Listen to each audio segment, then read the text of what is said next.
क्या आप मेगालोडॉन के विषय में जानते हैं? अगर आप उन लोगों में से हैं जो मेगालोडॉन से भली भांति परिचित है तो आपको यह बात पता होगा कि मेगालोडॉन न केवल एक बड़ी शार्क थी बल्कि वे समंदर में पाए जाने वाला दानव था। जो लोग मेगालोडॉन के विषय में नहीं जानते वे अभी के लिए इतना जान ले कि मेगालोडॉन दुनिया की सबसे बड़ी शार्क थी जो धरती पर 1 करोड़ 60 लाख साल पहले आई। उन्हें उस समय का समंदर का राजा माना जाया करता था। वैज्ञानिकों के अनुसार इनकी लंबाई 60 फीट तक हुआ करती थी और वजन 60 टन हुआ करता था, जो कि 10 हाथियों के बराबर है। इनके जबड़ों की बात करें तो इनके दांतों की लंबाई 7 इंच हुआ करती थी और वे अपने शिकार पे 180 मीट्रिक टन के प्रेशर से वार करा करती थी। कोई जानवर इसके रास्ते में आया नहीं कि वे अगले पल ही मेगालोडॉन का शिकार बन जाया करता था। कुल मिला के बात यह है कि मेगालोडॉन चलती फिरती किलिंग मशीन थी और आपको अंदाजा लग ही गया होगा कि वे कितनी खतरनाक थी। लेकिन आप यह जान के खुश हो रहे हैं कि मेगालोडॉन आज जीवित नहीं है, तो आपको बता दें कि ऐसा माना जाता है कि दुनिया की सबसे गहरी जगह मारियाना ट्रेंच में मेगालोडॉन जितनी बड़ी शार्क पाई जा सकती है। साल 2000 में जापान के वैज्ञानिकों ने मारियाना ट्रेंच में पाए जाने वाले जीवन को पढ़ने का सोचा। इसके चलते उन्होंने पानी की गहराई में एक कैमरा लगा दिया ताकि किसी प्रकार के जीव को कैद कर सके। लेकिन उनके कैमरे ने कुछ ऐसा रिकॉर्ड किया जिसने हर एक वैज्ञानिक के होश उड़ा दिए। उन्हें कैमरे में एक विशालकाय शार्क देखने को मिलती है जो कि वहां रखी मछली को खाने आई थी। वे लोग इस विशाल शार्क को देख के हैरान थे और जब ये वीडियो बाहर आई तो लोगों ने इसे मेगालोडॉन से जोड़ दिया। हालांकि उन वैज्ञानिकों ने इसे एक ग्रीनलैंड शार्क होने का दावा किया,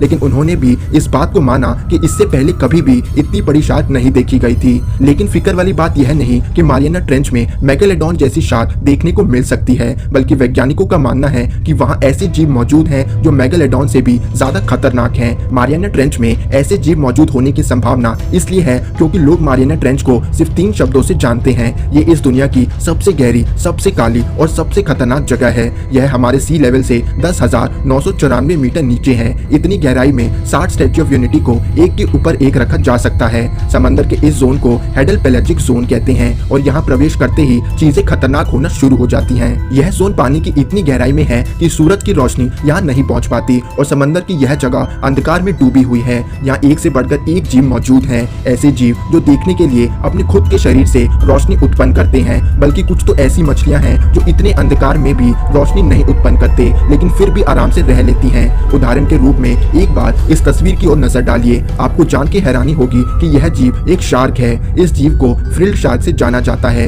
इसका शरीर तो देखने जैसा है, जो कि दूर दूर तक किसी शार्क के जैसा नहीं बल्कि एक सांप की तरह लगता है। यह शार्क कम से कम 5000 फीट की गहराई में पाई जाती है। खतरनाक बात तो यह है कि इसके मुंह में 300 दांत होते हैं। पहले वैज्ञानिकों का मानना था कि यह शार्क खत्म हो चुकी हैं, लेकिन साल 2004 में सब लोग यह देख के हैरान रह गए कि मारियाना ट्रेंच के पास एक जिंदा फ्रिल शार्क तैर रही थी जिसे कैमरे में कैद कर लिया गया। जरा सोचिए दोस्तों, जिस जीव को कई सालों तक खत्म माना गया वे मारियाना ट्रेंच में देखने को मिली।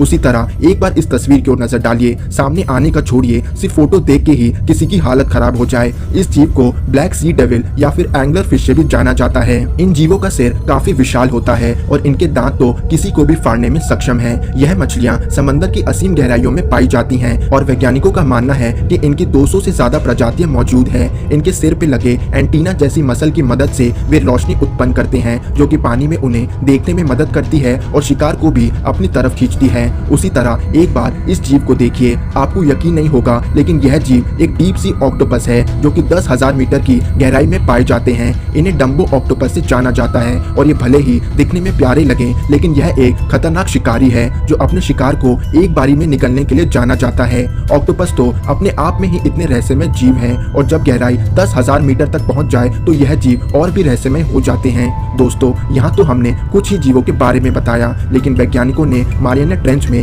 ऐसे जीव भी पाए हैं जो अपने शरीर से पानी में रोशनी के अनुसार रोशनी उत्पन्न कर सकते हैं। यानी कि अंधेरे पानी में वे अपने शरीर को पूरा काला कर सकते हैं और लगभग इनविजिबल हो सकते हैं। यानी कि मारियाना ट्रेंच में ऐसे जीव मौजूद है जिन पे अगर रोशनी भी मारी जाए तो भी उन्हें देखा नहीं जा सकता। इन जीवों को खोजना इसलिए इतना मुश्किल है क्योंकि मारियाना ट्रेंच में थोड़ी देर भी रुकना बहुत कठिन है। यहाँ पानी का प्रेशर 15,700 पर स्क्वायर इंच है। इतने प्रेशर में एक लोहे के भी टुकड़े हो जाएं। लेकिन इतनी कठिनाइयों के बावजूद भी 1960 में डॉन वॉल्श और जैक्स पिकार्ड नामक 2 व्यक्ति यहाँ पहुँचने में कामयाब रहे थे। बीच सफर में उन्हें एक अजीब सी रोशनी पीछा करते हुए दिखी। जैसे ही वे लोग नीचे पहुंचे तो उनके ठीक सामने एक मछली पड़ी थी जो कि पूरी तरह से फ्लैट थी। जैक्स पिकार्ड बताते हैं कि वे मछली एक जगह रुकी हुई थी जो कि उन्हें थोड़ा अजीब लगा।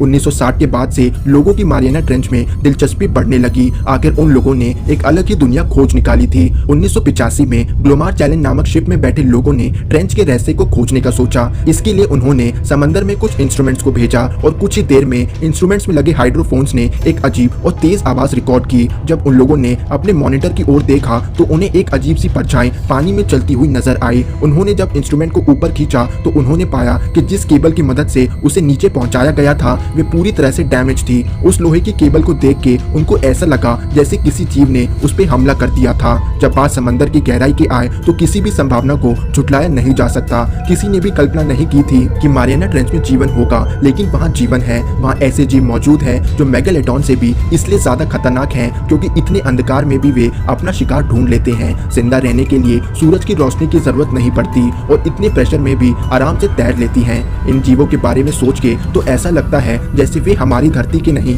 बल्कि किसी और ग्रह से